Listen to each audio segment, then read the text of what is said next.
जी part 2 start हो गया है जी। क्वेश्चन 6 महीने बाद रिन्यू होगा, क्या मतलब 6 महीने के एंड पे पहुंच के काउंटिंग कार्य को देख लेना। भाई देखो, एक एसेट जो है उसकी लाइफ कई साल पे फैली हुई, तभी तो टेंशन है कितने साल में मोटाइज करें। 6 महीने पहले का तो साल के एंड पता लग जाएगा, 6 महीने में रिन्यू होना, साल के एंड पता लग जाएगा कि रिन्यू हुआ या नहीं हुआ। हो गया तो फिर देख लो। हाँ तो कि यही जाके देख लो बस, ठीक है। अगर रिन्यू होना है, अगर ये वाली कॉस्ट है तो ये वाली कॉस्ट तो 60 है, तो फिर वो 60 6 महीने में ख़त्म होनी, तो वो एक्सपेंस आउट कर देना। वो तो लॉजिकली फिर यही बनता है। एक एसेट मिसाल के तौर पे आप इस केस में हो, आप कहते हो कि ये 6 महीने के लिए वैसे 60 मिलियन में कौन करता है, वो नॉर्मली अगर होगा भी तो इस तरह का मामला होगा। लेकिन चलो 60 मिलियन में आपने सिर्फ 6 महीने के लिए एक्सटेंशन लिया, सोना निकलने लग गया था, आपने कहा 6 महीने ही बहुत है, आपने 60 मिलियन में लाइसेंस ये एक्सटेंड करा लिया, तो 6 महीने में ख़त्म हो जानी है ये कॉस्ट। ये तो 2 साल में ख़त्म हो गया था ना। अच्छा पहले इसकी बात, चलो नीचे वाले में आ गए।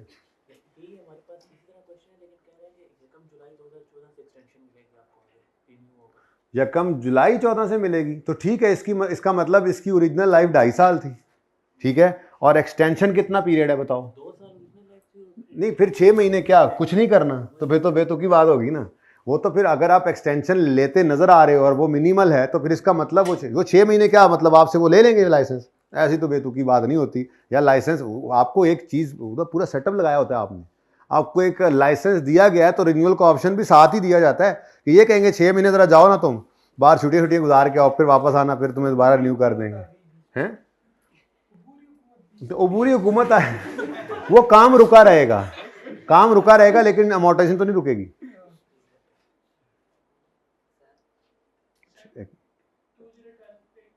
अच्छा वो बाद में चलते हैं, यहाँ पे तो सवाल देख लें।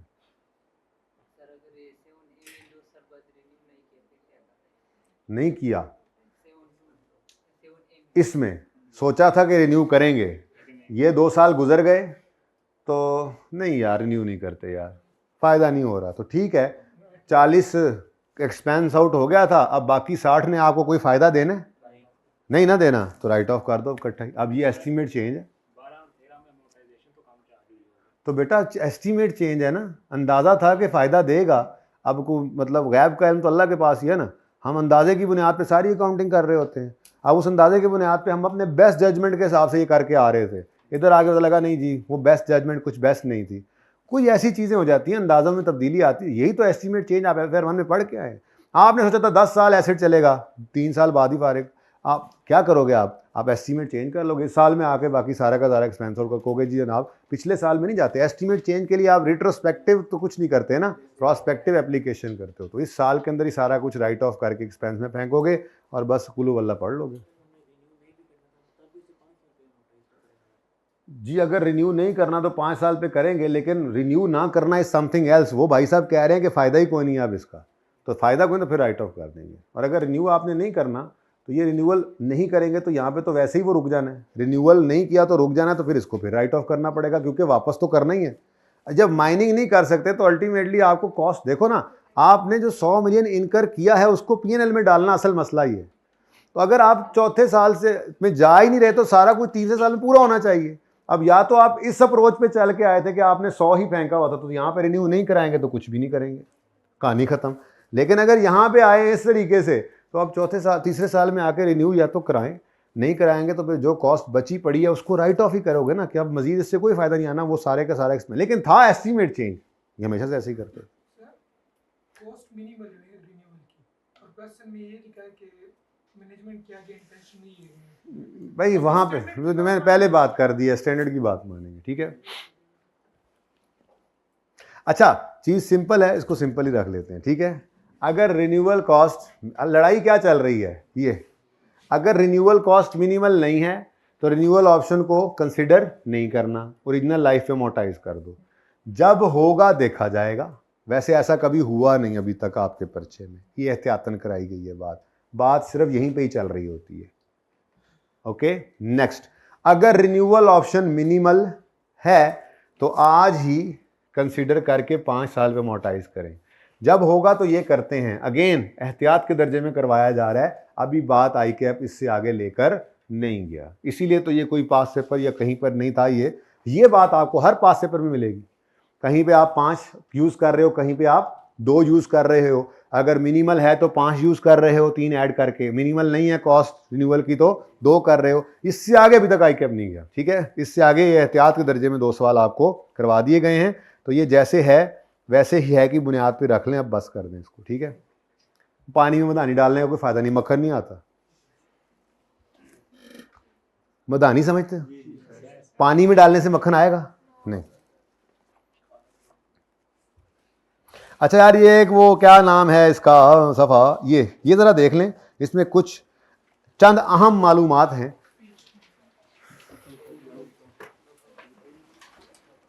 बल्कि ये दोनों सफ़े ही पढ़ लेते हैं। Page number 231।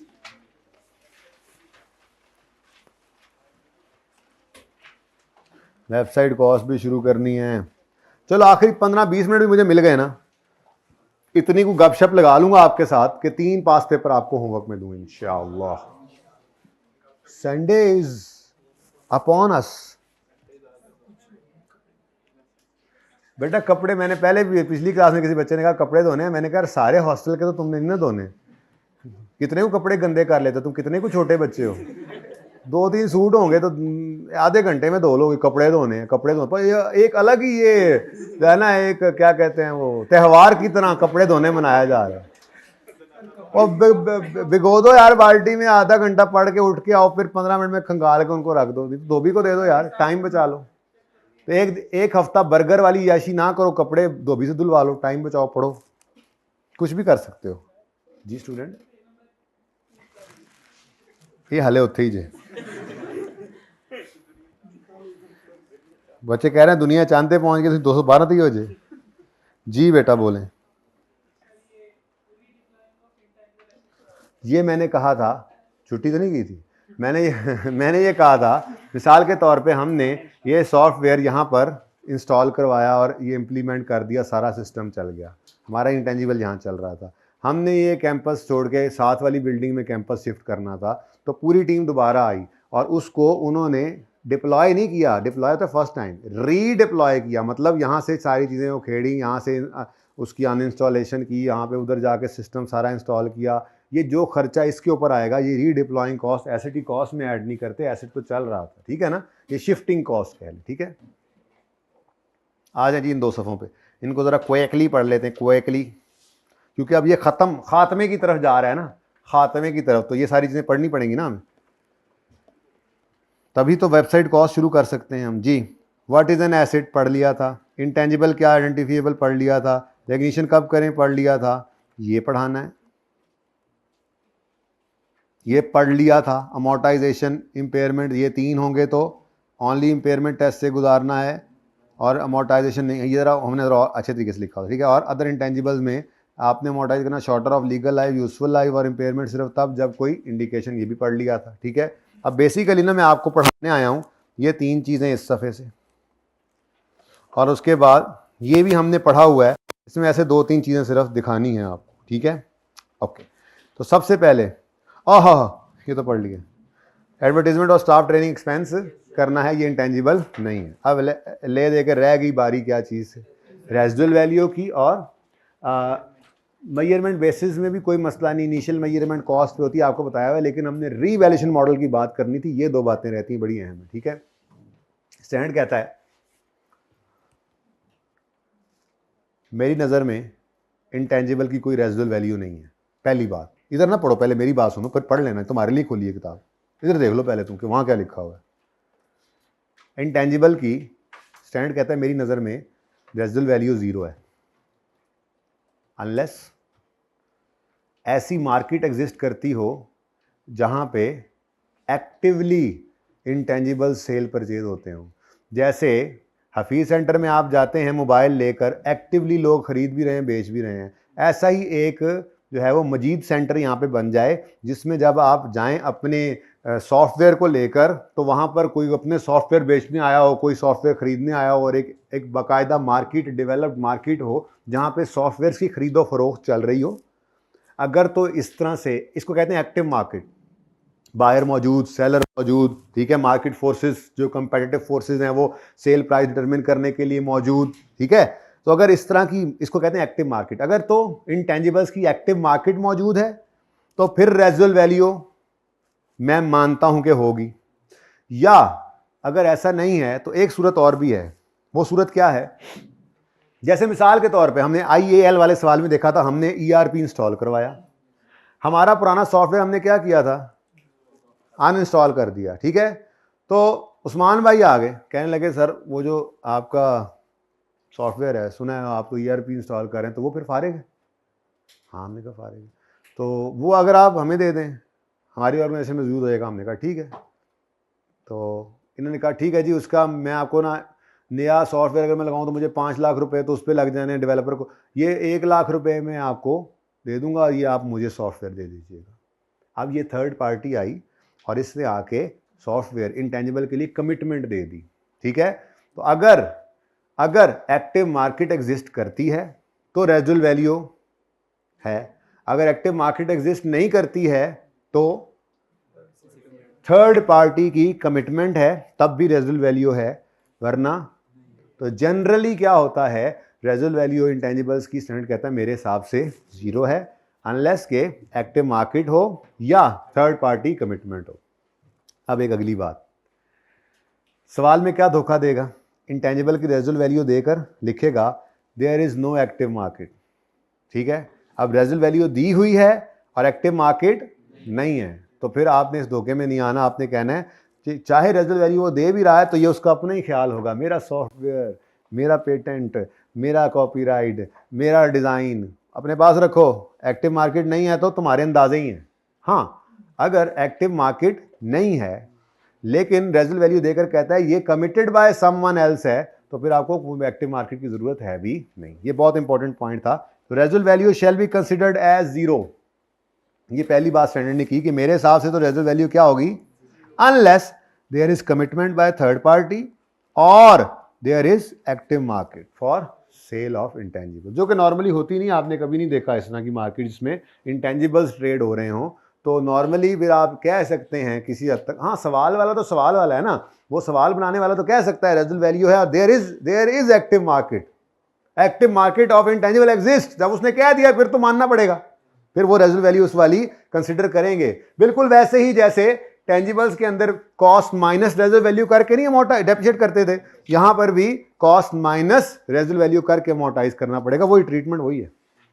लेकिन वहां पे कभी इस तरह नहीं सोचा था, क्योंकि टेंजिबल्स की नॉर्मली मार्केट एग्जिस्ट करती है। अभी तो मिसाल दिया आपको, मोबाइल लेकर जाए हवी सेंटर में तो बिक रहे, एक्टिव मार्केट अवेलेबल, ठीक है ना। लेकिन इन टेंजिबल्स की नॉर्मली ना ये एक्टिव मार्केट होती नहीं है, इसीलिए स्टैंडर्ड ने इसमें एहतियात क्या कही, 0 होगी मेरे हिसाब से। बस ठीक है, सॉफ्टवेयर जब आपने यूज़ कर लिया आप अनइंस्टॉल कर दें, क्या उसको कौन खरीदेगा आपका सॉफ्टवेयर, आपके हिसाब से बना हो, ठीक है छोड़ो, ठीक है। आपने अपना माइक्रोसॉफ्ट ऑफिस कभी किसी को नहीं बेचा होता, वो अपना खरीद लेते हैं, आप नॉर्मली बस ठीक है आपके काम का नहीं रहा तो ठीक है नहीं रहा, ठीक है। तो वो कहता है नॉर्मली ये क्या है, ये residual value shall B 0 unless third party commit कर दे। उस्मान आके कह गया कि जी मैं खरीदूंगा, इतने का खरीदूंगा, कमिटमेंट हो गई, या एक्टिव मार्केट एग्जिस्ट करती है। Got it? यहां तक को मसला। मेजरमेंट इनिशियली किस पे करोगे और सब्सिक्वेंटली कॉस्ट, और बिल्कुल वैसे ही जैसे IS 16, लेकिन IS 16 इससे आगे चुप हो जाता था। इसने तो शर्त पे शर्त लगाई हुई है। मसला क्या है, मसला क्या है आपके ख्याल में, क्यों आगे शर्तें लगाएगा ये रिवैल्यूएशन मॉडल पे, मसला क्या है आपके ख्याल में? अभी तो मैं बता के आ रहा हूं कि नॉर्मली इनकी एक्टिव मार्केट नहीं होती है, तो एक्टिव मार्केट होगी तो फेयर वैल्यू होगी, फेयर वैल्यू मॉडल ही है ना रिवैल्यूएशन मॉडल। तो यहां पे फिर उस एक्टिव मार्केट की पिटाई शुरू कर दी इसने, ठीक है। कहता है सब्सिक्वेंट मेजरमेंट किस पे रख सकते हो, कॉस्ट पे या रिवैल्यूएशन मॉडल पे। लेकिन रिवैल्यूएशन मॉडल के नीचे उसने क्या क्या लिखा, कहता है रिवैल्यूएशन मॉडल पे आप तब रख सकते हो only be revalued if active market is available. अच्छा, अब रिवैल्यूएशन के लिए थर्ड पार्टी कमिटमेंट वाली बात भी नहीं चलेगी, ठीक है ना। आप कहो कि जी हमने उस्मान आया था, उसने हमारा पुराना सॉफ्टवेयर खरीदने का कहा है, 100 में कमिटमेंट की है, हमने वैसे ही उससे कहा है कि अगर तुम्हें नया ERP दें तो उसने कहा है कि जी मेरी कमिटमेंट ये है कि मैं ये 500 में आपसे खरीद लूँगा, वो 100 में खरीदूंगा, ये 500 में कमिट करता हूँ। तो स्टैंडर्ड कहने लगा और आपने क्या कहा, नहीं नहीं हमने बेचना नहीं, बस हम तो इसको रीवैल्यूएशन मॉडल पे लेके जाना चाह रहे थे, तो तुम्हारी कमिटमेंट ले रहे थे। स्टैंडर्ड कहता है नहीं, सिर्फ एक्टिव मार्केट। अगर आपने रीवैल्यूएशन मॉडल पे देखो, रेजिडुअल वैल्यू के लिए क्या है, एक्टिव मार्केट हो, नहीं तो कमिटमेंट से भी काम चलेगा। लेकिन रीवैल्यूएशन मॉडल पे जाना है, IAS 38 के इंटेंजिबल को अगर आपने लेके जाना है, तो लाजमी क्या है, एक्टिव मार्केट एग्जिस्ट करे। तो अगर एक्टिव मार्केट एग्जिस्ट करे तो रीवैल्यू करोगे, वरना नहीं कर सकते। ठीक है, अगर नो एक्टिव मार्केट और वैल्यूअर असाइंस अ वैल्यू, ये अपनी तरह से वैल्यूअर बना हुआ था, फिर भी नहीं। चाहे वैल्यूअर आके कह रहा है भाईजान आपके सॉफ्टवेयर की ये वैल्यू है, सेंड कहता है एक्टिव मार्केट एग्जिस्ट करती है, नहीं तो कॉस्ट मॉडल पे ही रहो, रीवैल्यूएशन मॉडल पे नहीं आ सकते। If there is restriction on transfer और सेल, फिर भी नहीं। आपको लाइसेंस मिला हुआ है, आप उस लाइसेंस को सेल नहीं कर सकते, हुकूमत की तरफ से मिला है, ट्रांसफर नहीं कर सकते, तो फिर उसको रीवैल्यूएशन मॉडल पे भी नहीं। मतलब रीवैल्यूएशन तो फेयर वैल्यू के ऊपर लेके जाना है, और फेयर वैल्यू जब चीज को बेचने जाए तभी निकल रही है, आपको इजाजत ही नहीं है उसको बेचने की। ठीक है, अच्छा वो कहता है अगर पहले एक्टिव मार्केट हुआ करती थी और अब नहीं रही, तो जो आखिरी एक्टिव मार्केट थी ना, बस उसी पर ही रखो और फिर अमोर्टाइज करी जाओ, उसको ये नहीं करना कि वापस कॉस्ट पे ले जाए। ठीक है ना, तो ये जनाब रीवैल्यूएशन से रिलेटेड डिस्कशन है। तो मेजरमेंट कॉस्ट मॉडल पे भी हो सकती है। अच्छा, अब ये ज़रूरी है पढ़ना इसलिए क्योंकि ये भी ऐसे ही करेगा, आपको सवाल के अंदर वो कह देगा कि जी इसकी फेयर वैल्यू ये है, और नीचे जाकर लिख देगा एक्टिव मार्केट एग्जिस्ट नहीं करती। अब यहां पर कमिटमेंट लिख भी दे, रीवैल्यूअर ने वैल्यू असाइन कर दिया, तो धोखा नहीं खाना। अगर उसने ये लफ्ज लिख दिया एक्टिव मार्केट एग्जिस्ट नहीं करती, तो रीवैल्यूअर वाली वैल्यू भी धोखा है। तो सादा बात, बस इतनी सी बात थी। क्या रेजिडुअल वैल्यू क्या होती है नॉर्मली, वो कहता है रेजिडुअल वैल्यू जीरो होगी अनलेस एक्टिव मार्केट एग्जिस्ट करती हो, नहीं करती तो थर्ड पार्टी कमिटमेंट से भी काम चलेगा। मेजरमेंट सब्सिक्वेंट कर सकते हो कॉस्ट मॉडल पे या रीवैल्यूएशन मॉडल पे। ठीक है, इनिशियल तो कॉस्ट पे ही है ना, सब्सिक्वेंटली कॉस्ट पे भी रह सकते हो और रीवैल्यूएशन पे भी। रीवैल्यूएशन मॉडल पे सिर्फ कब आओगे, कब आ सकते हो, जब एक्टिव मार्केट एग्जिस्ट करे। अगर एक्टिव मार्केट एग्जिस्ट नहीं करती, रीवैल्यूअर भी वैल्यू कर रहा है, तो नहीं मानेंगे। एक्टिव मार्केट एग्जिस्ट करती थी और अब नहीं रही, तो लेटेस्ट लास्ट जो रीवैल्यूड अमाउंट थी बस वही उसी के ऊपर ही रखो। और अगर रिस्ट्रिक्शन है सेल पर या ट्रांसफर पे, तब भी रीवैल्यू करने की इजाजत नहीं है। याद रहेगा जी। वो वाला मैंने पढ़ाना है, वो आपने क्यों पढ़ा है, मैंने अभी जब नहीं पढ़ाया तो। वो जो है ना, उस लंबी कहानी की बजाय ना यहां समरी एक लिखी हुई है, समरी कहाँ है, मैं आपको फिर बता दूंगा। ठीक है ना, तो बहरहाल मैं वो पढ़ाऊंगा, जो मैं पढ़ाता जा रहा हूँ वो पढ़ते जाओ। ठीक है, रेजिडुअल वैल्यू में जो पीछा पॉइंट है ना, ये यानी अच्छा बोलो फिर, चलो बोलो।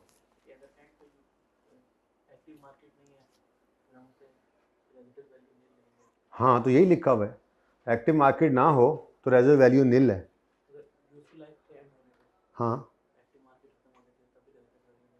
तो बेटा वो असल में ना फिर वो चलते चलते ख़त्म हुई होगी ना, तो अब मुझे आज खड़े होकर कैसे पता है कि एक्टिव मार्केट उस दिन ख़त्म हो जाएगी। वो तो यही बात ही लिखी हुई है कि अगर लाइफ के एंड पर, असल में ना रेजिडुअल वैल्यू का मकसद ही क्या है कि लाइफ के एंड पे इसको बेचने जाएंगे। ठीक है ना, तो लाइफ के एंड पर रेजिडुअल वैल्यू, एक्टिव मार्केट नहीं, तो मतलब रेजिडुअल वैल्यू के कॉन्टेक्स्ट में तो वही बात ही हो रही है ना। तो यहाँ पर तो शॉर्ट फॉर्म में लिखा हुआ है कि रेजिडुअल वैल्यू जीरो लेनी है, कब, जब एक्टिव मार्केट ना हो। ठीक है, और अगर एक्टिव मार्केट नहीं है तो कमिटमेंट से भी काम चल जाएगा। ठीक है,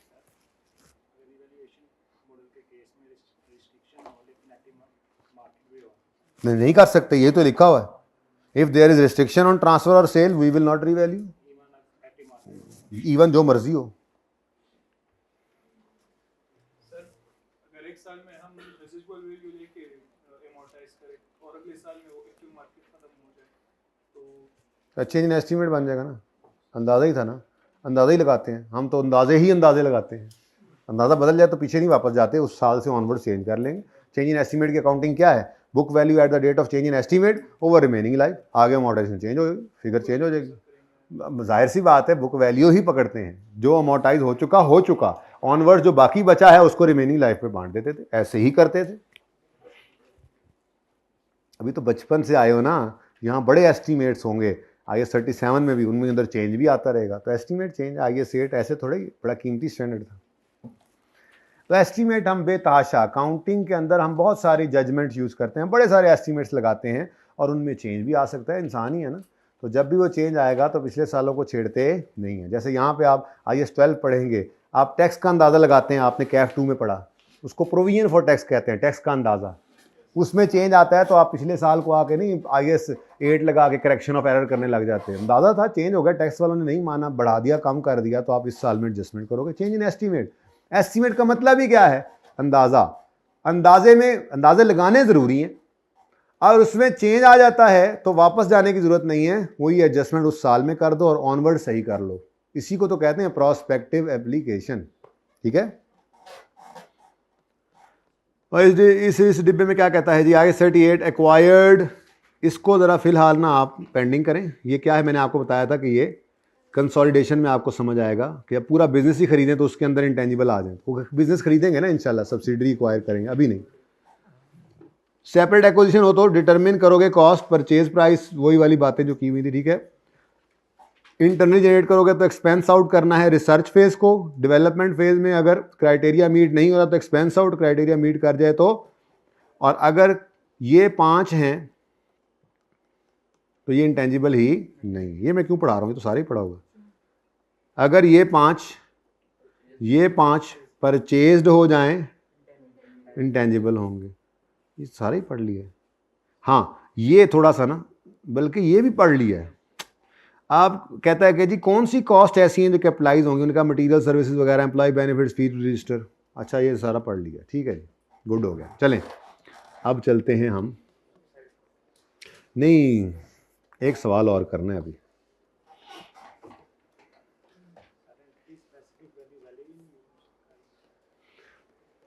मैंने उसको छोड़ा हुआ है ना अभी, डेफिनेशन को पढ़ा दूंगा।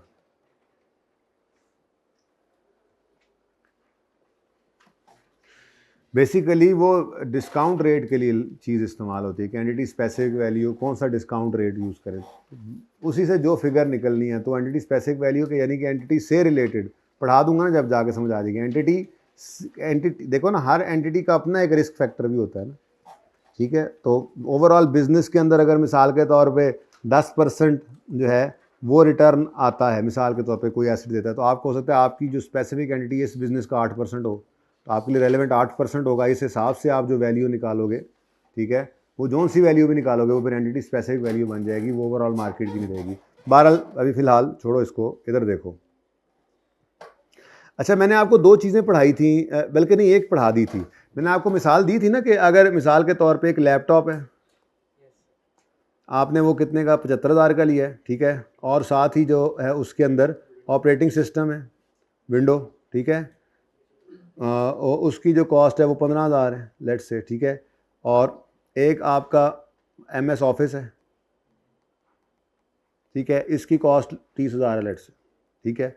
अब आपको मैंने ये बताया था कि आपने ये जो ऑपरेटिंग सॉफ्टवेयर है, ऑपरेटिंग सिस्टम जिसको कहते हैं, ये जो विंडोज़ है, इसके बगैर आपका हार्डवेयर चल ही नहीं सकता। तो आपने इसको PPE का ही पार्ट बनाना है, यानी कि आपने लैपटॉप की कॉस्ट और इस कॉस्ट को ऐड करके कितना बनता है, 90,000 को आपने PPE में, टेंजिबल एसेट्स में रखना है। सॉफ्टवेयर को इसका पार्ट बना लेना है, इस बगैर चल ही नहीं सकता। लेकिन आपने चलो अलग अलग कर लो, कैश क्रेडिट इकट्ठा ही करने लगा तो, ठीक है जी। और बल्कि यूँ कर लें ज़रा, इसको राशि बहुत बढ़ जाना है, 75 जमा 15 90,000, ठीक है जी, और सही है। और जो 30,000 है वो ऑपरेटिंग सॉफ्टवेयर, ऑपरेटिंग सिस्टम नहीं है, बल्कि वो तो माइक्रोसॉफ्ट ऑफिस है, उसके बगैर भी सिस्टम चल रहा था। तो आपने intangible asset debit, cash credit करना है 30,000 से। अब इनको अलग अलग, ऊपर वाला डेबिट होता जाएगा, ये अमोर्टाइज होता जाएगा। कोई मसला? ये एक एग्जांपल ऐसे ही मैंने ना ज़बानी बात की थी, तो ज़रा मैंने कहा चलो किसी सवाल में आ जाए तो पता होना चाहिए। असल में तो मैं आपको ये एग्जांपल करवाने लगा हूँ, आप देखिएगा ज़रा।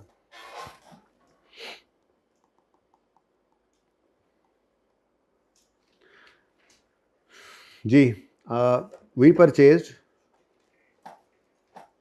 वो जो हम गुड़ पिज़्ज़ा नहीं बना रहे थे, गुड़ वाला पिज़्ज़ा बना रहे थे ना, गुड़ हनी वाला पिज़्ज़ा, ठीक है, वो हम बना रहे थे लेकिन कोई ना हमें नहीं मज़ा आया, ठीक है। हम गोरमे वाले थे मिसाल के तौर पे, हम बना रहे थे वो पिज़्ज़ा, तो नहीं मज़ा आया। हमने कहा यार साइंसदानों को, यार छोड़ो, बस छोड़ो, रहने दो। केक्स एंड बेक्स वाले भी साथ ही रहते थे हमारे, उन्होंने भी साथ ही करीबी बेकरी रखी हुई थी, उनको भी पता था कि हम ये हनी पिज़्ज़ा बना रहे हैं। तो उन्होंने जब ये सुना कि हमने काम रोक दिया है, तो वो आए हमारे पास और उन्होंने आके कहा यार आप ऐसा करें, वो जितनी मेहनत आपने कर रखी है ना, अब आप तो उस पर काम कर नहीं रहे हैं, वो मेहनत हुई हुई हमें दे दें, हम उससे आगे काम शुरू करते हैं, हम इसके ऊपर जो है वो काम करेंगे और हम ये पिज़्ज़ा बना भी लेंगे इंशाल्लाह। तो क्या कर रहे हैं अब, केक्स एंड बेक्स वाले बन जाए हम क्या कर रहे हैं, हम R&D खरीदने चले गए। रिसर्च और डेवलपमेंट जो उनकी चल रही थी, हम उस रिसर्च एंड डेवलपमेंट को खरीदने चले गए। अब जाहिर सी बात है गवर्नमेंट वालों ने खर्चा कर रखा है ना, वैसे तो वो चाहे डस्टबिन फेंकने लगे थे कागज़, लेकिन जब देखना है ना कि कोई लेने आ गया ज़रूरतमंद, ठीक है, तो फिर फ़ौरन ही जो है ना वो कीमत लगने लग जाएगी, हमारा रिसर्च डेवलपमेंट इतना खर्चा हुआ है तो आप हमें इतने पैसे देते हैं, ले जाइए सारे कागज़ उठा के, ये साइंसदान भी साथ ही ले जाएं। अच्छा, तो वी परचेज, इसको कहते हैं जी partly developed intangible, partly developed R&D, पूरा इंटेंजिबल नहीं बना था, ठीक है, फॉर ₹180, जिसके अंदर रिसर्च जो है वो तकरीबन कोई हमारी लेट से 110 रुपये रिसर्च पे लग चुके थे, ऐसे ही बस फिगर्स, ठीक है, और डेवलपमेंट के ऊपर बकाया 70 रुपये, ठीक है। अच्छा, उसके बाद ये पहली बात हो गई। दूसरी बात, अब ये R&D हम केक्स एंड बेक्स वाले हम ले आए हैं, ठीक है, 180 रुपये पे करके उनको हम ये सारे कागजात वगैरह उठा लाए, ठीक है। अब हमने इसके ऊपर काम शुरू किया, ठीक है। तो after this purchase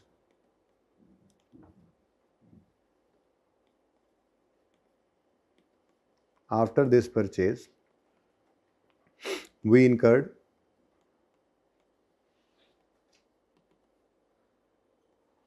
₹20 on research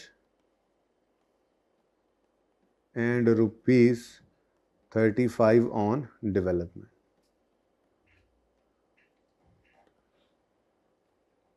लो जी, एग्जाम्पल आपकी तैयार है, गर्मा गर्म मज़ेदार एग्जाम्पल और गुड़ वाली और सॉल्यूशन अब हम तैयार कर लेते हैं।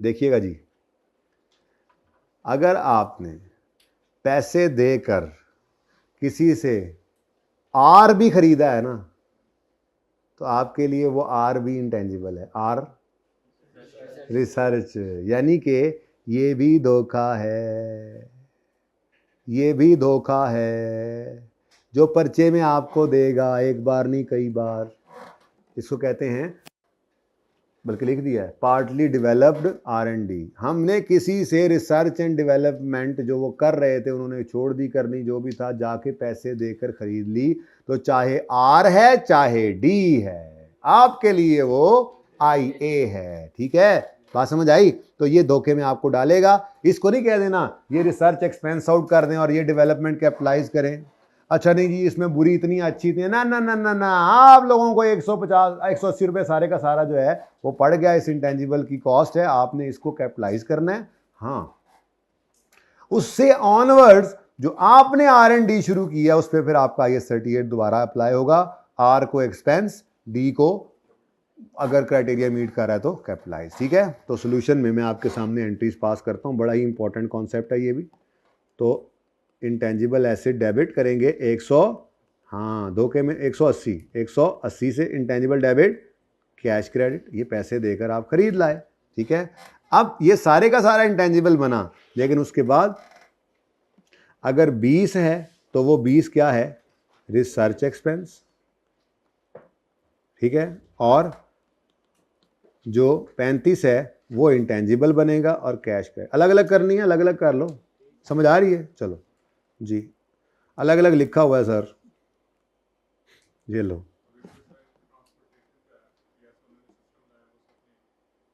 जी।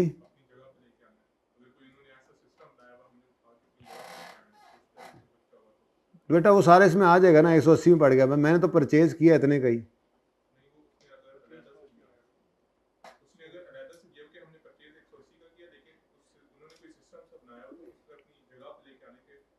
हाँ तो जो जिस रिक्शे में डाल के लाए हो उसका किराया डाल दो ना उसमें, वो परचेज में ही पड़ा ना, हम तक आने के लिए ज़रूरी खर्चा था। हाँ, वो कॉमन सेंस, स्टैंडर्ड ने ऐसी बात नहीं की, लेकिन ये बिल्कुल कॉमन सेंस है कि अगर आपने वो कोई सिस्टम के ऊपर काम किया हुआ था वो भी उठा के ही लाना था, मेज़ कुर्सियाँ वही वाली चाहिए आपको, तो आपने वो जिस शेज़ोर के अंदर रख के लाना है उसका किराया ऐड कर दो, 180 में वो शामिल होगा या 185 कर लो फिर, और ठीक है। अच्छा जी, और intangible asset debit cash credit कितने से? ठीक है, ये कॉन्सेप्ट समझ आया? इसको कहते हैं partly developed R&D purchased, partly developed R&D purchase. तो R हो चाहे D हो, R हो चाहे D हो, आपके लिए दोनों ही क्या हैं? इंटेंजिबल।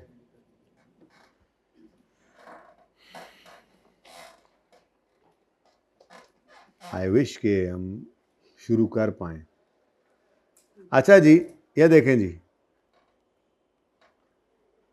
सिर्फ पढ़ रहा हूँ, जर्नल एंट्रीज करनी है, आपका होमवर्क है, कल आते साथ मतलब मंडे को आते साथ कराऊंगा ये, लेकिन ये 255 पे पास पेपर 4 है। मैं ये दोनों पार्ट्स पढ़ने लगा हूँ, 4 नंबर का ये पार्ट सिर्फ जर्नल एंट्रीज हैं, खुद देखें, इजी इजी। ऑन यकम जनवरी 12 matchless enterprises acquired research data, acquired research data along with partially developed product design from a company for 2 million, जिसमें रिसर्च, देखा धोखा, रिसर्च कॉस्ट 0.5 है, डेवलपमेंट कॉस्ट इतनी है। हमने कहा हमारे लिए तो मोहतरम है पूरे का पूरा 2, आप हमारे मोहतरम हैं, आप तशरीफ़ लाएं, आप सारे के सारे इंटेंजिबल हैं। ये पढ़ा के आ रहा हूँ, आगे आपकी कहानी शुरू होती है। Product design was handed over to production department on यकम नवंबर का मतलब क्या है? इस दिन इंटेंजिबल कंप्लीट हो गया है, प्रोडक्शन डिपार्टमेंट के जो हवाले कर दिया तो कंप्लीट हो गया।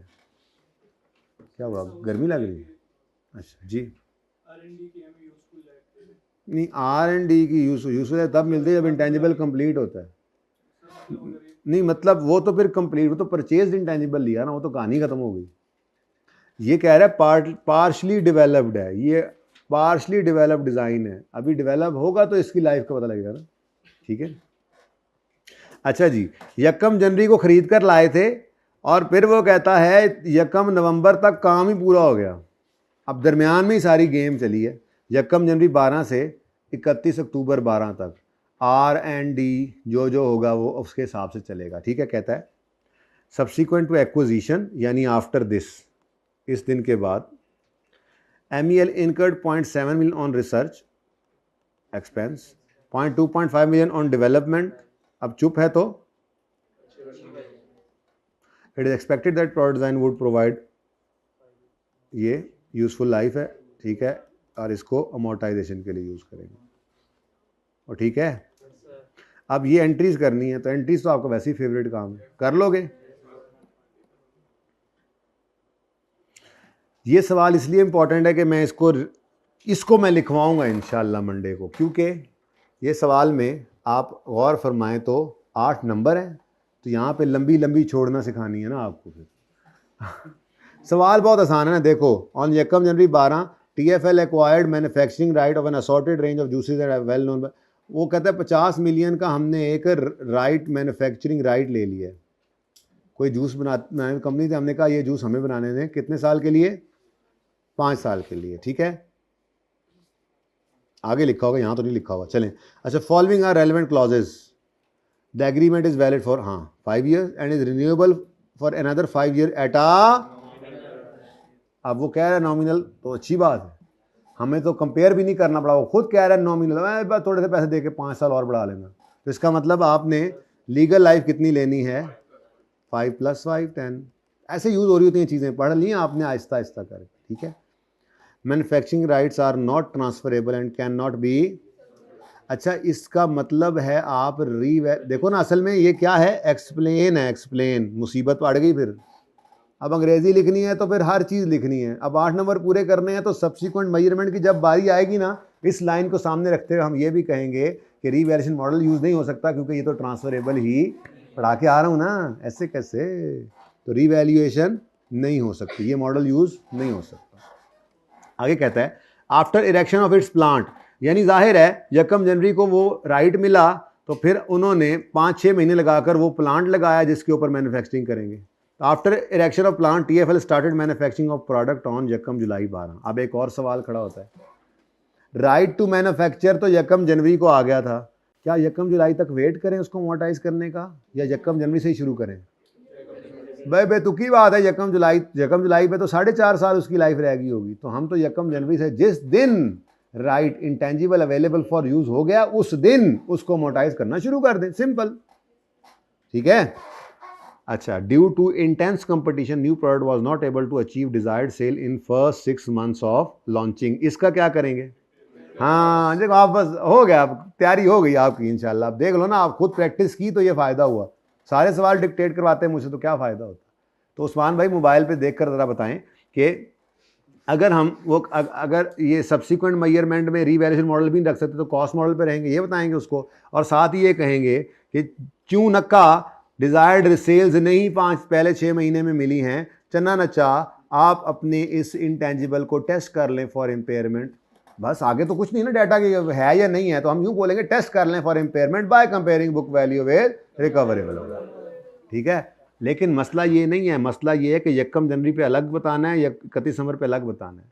तो यकम जनवरी पे आप इनिशियल रिकग्निशन वाली कहानी लिखेंगे, ये अगर कभी लिख कर आ जाए ना, ओए होए होए होए होए, दिल मेरा गार्डन हो जाए कि सही लिख के आ जाए। इनिशियल रिकग्निशन की कहानी लिखोगे, कब रिकॉर्ड करना है? जब बेनिफिट्स प्रॉबल हो फ्यूचर के और कॉस्ट लायबिली। फिर इनिशियल मेजरमेंट की बात आप करेंगे, इनिशियल मेजरमेंट किस पे करनी है? एट कॉस्ट, और वो कॉस्ट क्या है जी? 50 मिलियन। अब ये बात से ज़्यादा और कुछ लिख नहीं सकते इनिशियल मेजरमेंट पे यकम जनवरी, चलो कोई नहीं, कुछ तो लिखा। अब आए 31 दिसंबर पे, अब जो हमने बात शुरू की तो हमने बात करते ही गए, हमने कहा जी सब्सिक्वेंट मेजरमेंट कॉस्ट मॉडल पे भी हो सकती है, और लेकिन चूंकि नॉन ट्रांसफरेबल है तो स्टैंडर्ड इसको रिवीजन मॉडल पे जाने नहीं देता, ठीक है। दूसरी बात, इसकी लाइफ जो है वो 5 साल है, लेकिन रिन्यूअल मिनिमल है, इसलिए 10 साल पर इसको अमोर्टाइज करना है, अमोर्टाइजेशन की डिस्कशन आ गई। और तीसरी बात, अब चूँकि लाइफ थी इसलिए उसको इम्पेयरमेंट की डिस्कशन करवाना चाह रहा था आपसे, तो उसने एक लाइन बीच में डाल दी, क्या? डिज़ायर्ड रिजल्ट अवेलेबल नहीं हो सके, तो आप तीसरी बात कर दोगे इम्पेयरमेंट टेस्ट लगा लो क्योंकि डिज़ायर्ड रिजल्ट्स जो है वो अचीव नहीं हुए। इसके अलावा हाँ, अब चूँकि 8 नंबर हैं तो फिर और थोड़ी सी बरकत डालो। मैं तो कहूँगा रेजिडुअल वैल्यू अमोर्टाइजेशन करते हुए ना, रेजिडुअल कहीं जिक्र ही नहीं है ना, चलो छोड़ो बस काफ़ी है। तो ये पॉइंट्स ही, हर एक पॉइंट पे 2-2 3-3 लाइनें लिखनी है, सफ़ा बन जाता है, ठीक है ना। ये इनिशियल रिकग्निशन 2 शर्तें हैं, फिर इनिशियल मेजरमेंट कॉस्ट पे होगी और साथ ही लिखोगे सारी डायरेक्ट एडिबल कॉस्ट जो है वो परचेज प्राइस में ऐड होती हैं, यहाँ पर सिर्फ परचेज प्राइस गिवन है तो ये रिकॉर्ड कर लेंगे। फिर सब्सिक्वेंट मेजरमेंट में आपने कॉस्ट मॉडल रिवीजन मॉडल का बताना है, रिवीजन मॉडल नहीं लगाना है ये बताना है, अमोर्टाइजेशन के बारे में बताना है, लीगल लाइफ +5 करके 10 यूज़ करके डेप्शन अमोर्टाइजेशन एक्सपेंस निकाल के ये बताना है, अच्छा खासा वाद बन जाएगा, और फिर इम्पेयरमेंट की बात भी कर देंगे। तो ये बड़ा ही टेक्निकल काम होता है लिखना, ठीक है। तो अल्लाह करे आप लिखा है, मेरा टाइम बच जाएगा, ठीक है। चलें आ जाएं जी, आप वेबसाइट कॉस्ट हैं, ये होमवर्क है, ये होमवर्क है, ऐड क्या कर लें? ऐड तो अब करना है, जो कुछ थोड़ा सा पढ़ लिया तो आज थोड़ा सा ज़्यादा पढ़ लेते हैं, वैसे भी हफ्ता है, ठीक है। तो ये वेबसाइट कॉस्ट करके ही जाएं आप लोग, थोड़ा सा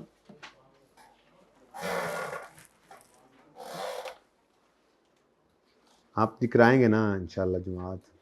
कभी कभी तो यार अलाउ कर दिया, हफ्ता है ना, आज पूरी क्लास भी तो नहीं ले रहा मैं।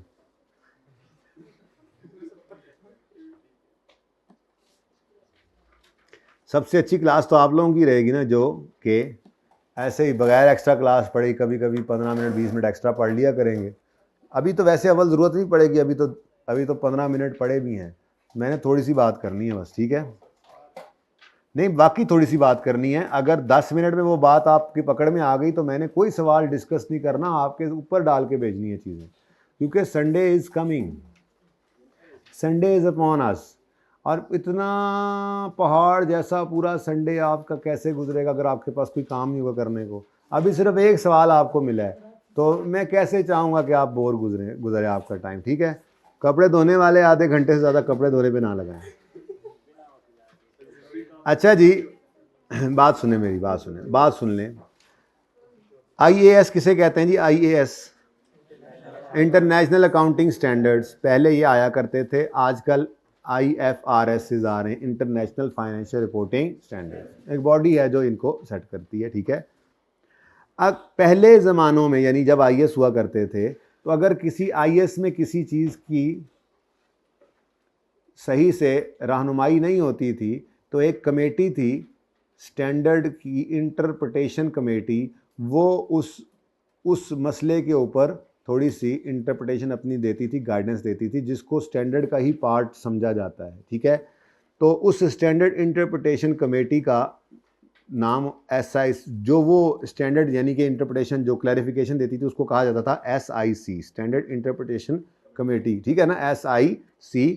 और इन्होंने एक क्लैरिफिकेशन दी थी 32 नंबर की वेबसाइट कॉस्ट की, क्योंकि जब इंटेंजिबल का स्टैंडर्ड बना होगा उस वक्त शायद इतना वेबसाइट्स वाला रवाज नहीं होगा। आपको पता ही है कि 2000 या उसके बाद से ज़्यादा इस IT ने जो है वो मुसीबत डाली, ठीक है। तो अब वो जो वेबसाइट्स की ज़्यादा, फिर ख़ास तौर पे जैसे जैसे वक्त बढ़ता गया, आगे आता गया, तो ये ऑनलाइन बिज़नेस और ये सारी चीज़ें, तो ये काफ़ी डेवलप होता गया। तो ज़रूरत में बहुत सारी, हर ऑर्गेनाइजेशन की वेबसाइट भी है और उनके ऊपर ख़र्चे भी हैं और इनसे भी फ़ायदा आ रहा होता है। तो ज़रूरत महसूस हुई कि इन वेबसाइट कॉस्ट के ऊपर भी कोई गाइडेंस होनी चाहिए अकाउंटिंग की। खर्चे तो होते हैं हर बिज़नेस के, तो क्या करें, उसको एक्सपेंस आउट करें या कैपिटलाइज करें, क्या है। तो उसको क्लियर करने के लिए ये स्टैंडर्ड इंटरप्रिटेशन कमेटी ने 32 नंबर इंटरप्रिटेशन जो आपने दी, ये इंटेंजिबल एसेट्स से रिलेटेड थी, जिसके अंदर क्लियरली उन्होंने स्पेसिफिकली किसको जो है वो टारगेट करके बताई बातें, वेबसाइट कॉस्ट, ठीक है। अच्छा, ये भी पुरानी बात है। अब पता है क्या है, मतलब अब आजकल जो है ना, आज इफ्रिक्स आते हैं, international financial reporting interpretation committee, यानी आजकल अगर आपका किसी स्टैंडर्ड में कोई मसला हो जो क्लियर ना हो रहा हो, तो उसके लिए जो क्लैरिफिकेशन आती है, जैसे आप पढ़ेंगे भी सही इंशाल्लाह, इफ्रिक 1 है, इफ्रिक 1 डी कमीशनिंग के ऊपर पूरा ये मतलब ये इंटरप्रिटेशन दी गई है, ठीक है। इफ्रिक 1 हमारे सिलेबस में है, हम पढ़ेंगे इंशाल्लाह, ठीक है, एक ही है। तो इफ्रिक क्या है जी? International financial reporting interpretation committee, ठीक है ना। मैंने कहा ऐसे नाम से ना परेशान होते नहीं। अब बात क्या है जी, ये बेसिकली बात इंटरनली, देखो अगर वेबसाइट आपने बनी बनाई खरीदी है फिर तो टेंशन ही कोई नहीं है ना, वो तो सीधी सीधी क्या हो गई, परचेज कर दिया आपने, उसको कॉस्ट पे रिकॉर्ड कर लिया, इंटेंजिबल ही है। मसला आता था कि ऑर्गेनाइजेशंस अपनी वेबसाइट्स को इंटरनली जनरेट कर रही होती थी, तो उसके बारे में ये स्पेसिफिक गाइडेंस है, ठीक है जी। अगर इंटरनली जनरेटेड वेबसाइट्स हैं तो उनके लिए SIC 32 क्या गाइडेंस देता है, उसने ना इनको 2 हिस्सों में बांटा। देखो, वेबसाइट आपको शायद पता हो, ऑर्गेनाइजेशंस अपने इंटरनल यूज़ के लिए भी बनाती हैं, जिस पर मैं और आप जाके एक्सेस कर ही नहीं सकते, ठीक है। तो ऐसी इंटरनली जनरेटेड वेबसाइट्स जो फॉर इंटरनल यूज़र्स होती हैं, जैसे मिसाल के तौर पे कॉलेज वालों ने एक वेबसाइट बनाई हुई है जिस पर सिर्फ जो है वो टीचर्स जो है वो अपने कोर्स को शेयर करते हैं, टेस्ट को शेयर करते हैं, या यहाँ के एम्प्लॉयज़ की रूल्स रेगुलेशंस पॉलिसीज़ हैं वो जो है वो वहाँ पर लिखी हुई हैं, या कोई और जो मसले मसाइल होते हैं वो उनको शेयर किया जाता है वहाँ पर, लेकिन बाहर के बच्चे को उस वेबसाइट पे एक्सेस नहीं दी गई। तो बहरहाल वेबसाइट तो ये भी है, लेकिन ये और इंटरनल यूज़र्स है, ठीक है। तो अगर आपने इंटरनली जनरेटेड वेबसाइट बनाई है, कंस्ट्रक्ट किया है फॉर इंटरनल यूज़र्स ओनली, तो इस पर कोई लड़ाई नहीं है। जो कॉस्ट है बस आपने उसको क्या कर देना है, कैपिटलाइज कर देना है। जो आपने ख़र्चा किया है, ये एक फ़ायदे की चीज़ है, इससे आपको फ़ायदा आता है, ठीक है। तो आपने क्या करना है, इसको कैपिटलाइज, यानी यहाँ पे भी लड़ाई नहीं है। तो फिर लड़ाई कहाँ है? वहाँ पे लड़ाई है जब आपने वेबसाइट जो है वो फॉर एक्सटर्नल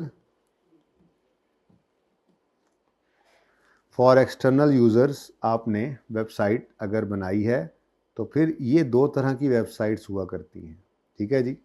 ये दो तरह की वेबसाइट्स होती हैं। मंडे को इंशाल्लाह ना नेट लगाएंगे तार यहाँ पे, तो मैं आपको दोनों तरह की वेबसाइट्स दिखाऊंगा। जैसे मिसाल के तौर पे आप दराज की वेबसाइट ओपन करेंगे तो वहाँ पे आपको चीज़ें नज़र भी आ रही हैं, उनकी कीमत भी है और वहाँ पे आपको उसको ख़रीदने का ऑप्शन भी है। आप पाक व्हील्स की वेबसाइट ओपन करेंगे तो आपको वहाँ पे गाड़ियों की तस्वीरें नज़र आ रही हैं, कीमत भी लिखी हुई है, प्लस वहाँ पे आप बाइंग सेलिंग भी कर रहे हैं, ठीक है। ज़मीन.com पे भाई कह रहे हैं अगर आप जाएं तो वहाँ पे आपको तस्वीरें भी घरों की मिलती हैं, उनकी कीमत भी लिखी हुई है और ख़रीदो फ़रोख्त भी हो रही है, ख़रीदो फ़रोख्त भी होती है। अच्छा, ऐसे ही मिसाल के तौर पे OLX है, ये वेबसाइट्स ही हैं सारी, ठीक है। यहाँ पे आपको उनकी तस्वीरें, सिर्फ एडवर्टीज़मेंट नहीं हो रही, ठीक है।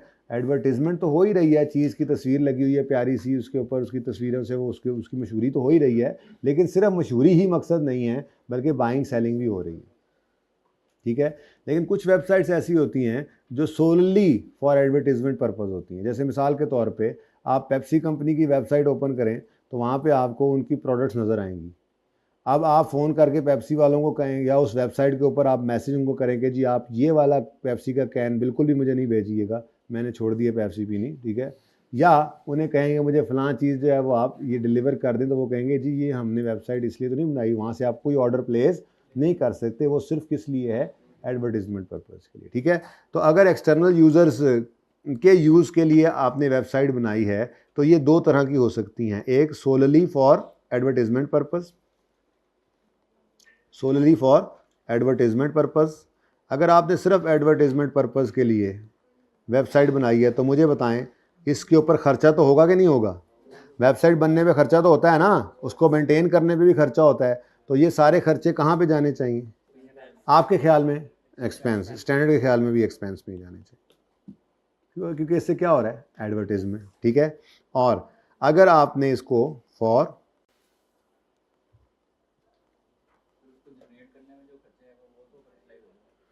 नहीं, वही तो कह रहा है, जनरेट करने का खर्चा सिर्फ इस वाली का कैपिटलाइज होगा, इस वाली का भी हो सकता है हो जाए किसी जब क्राइटेरिया मीट करेगा तो, लेकिन इससे क्या करना है आपने, इश्तिहार ही चलाने हैं ना, तो बस ठीक है, एक्सपेंस हो।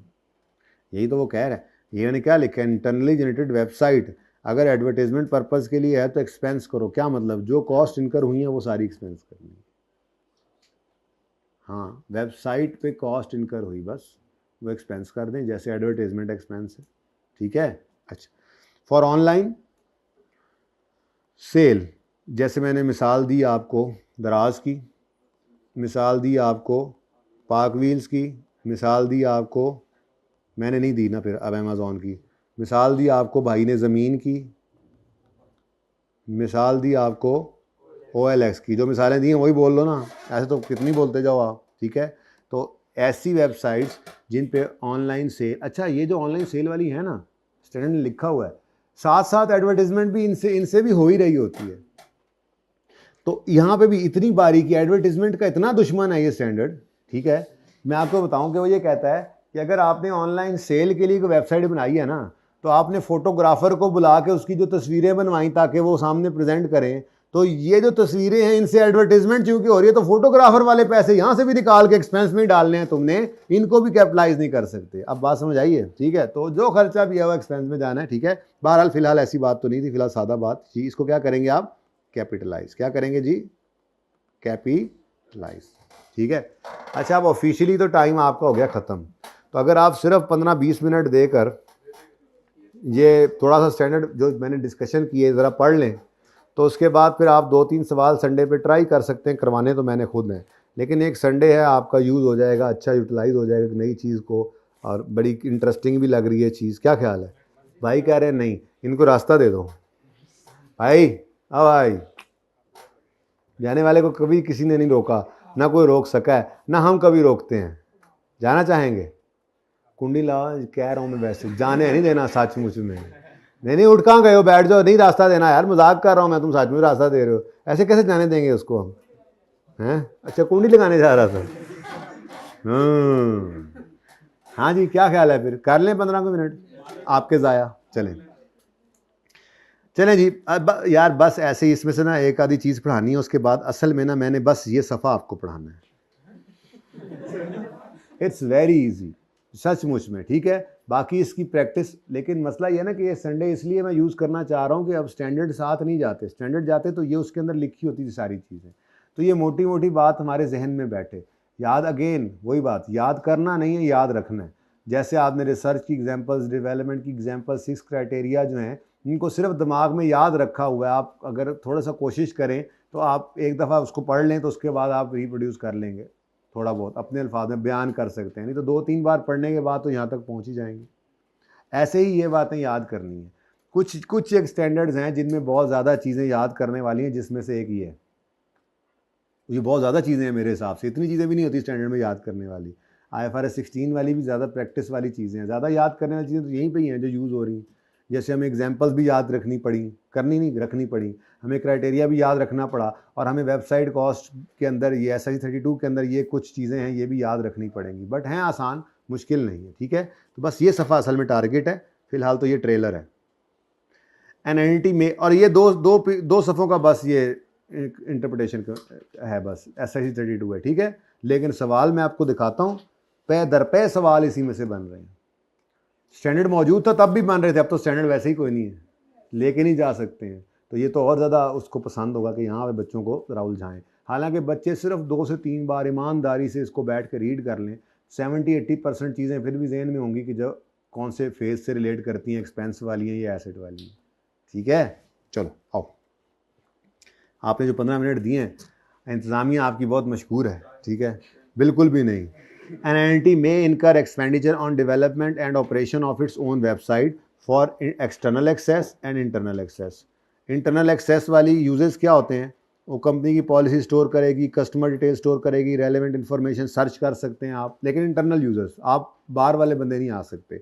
लेकिन अगर एक्सटर्नल एक्सेस वाली है तो वो promote and advertise own products, Pepsi website, provide electronic services या sale product and services, Daraz, TCS service, TCS courier services etcetera, ठीक है। तो ये डिफरेंट है। अब इशू क्या है, whether the website is an internally generated intangible and appropriate accounting treatment. कहता है जी मसला क्या आ रहा था, सवाल ये उठने लग गया था कि क्या वेबसाइट कोई आप खुद बनाएं तो इंटरनली जनरेटेड इंटेंजिबल है, अगर है तो अकाउंटिंग ट्रीटमेंट क्या है, ठीक है। तो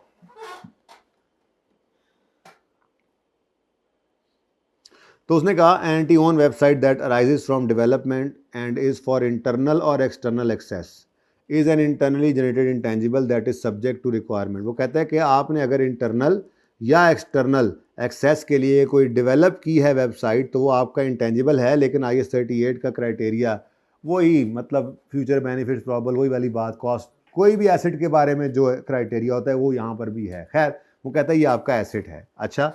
लेकिन ये वाली बात है जो मैंने अभी आपको लिख कर दिखाई थी कि if website is developed solely or primarily for promoting and advertising its own product and services, then entity will not be able to demonstrate how it will generate, ठीक है, all expenditure on developing, all, भाई का जवाब, all expenditure on developing such website should be recorded as an expense when incurred।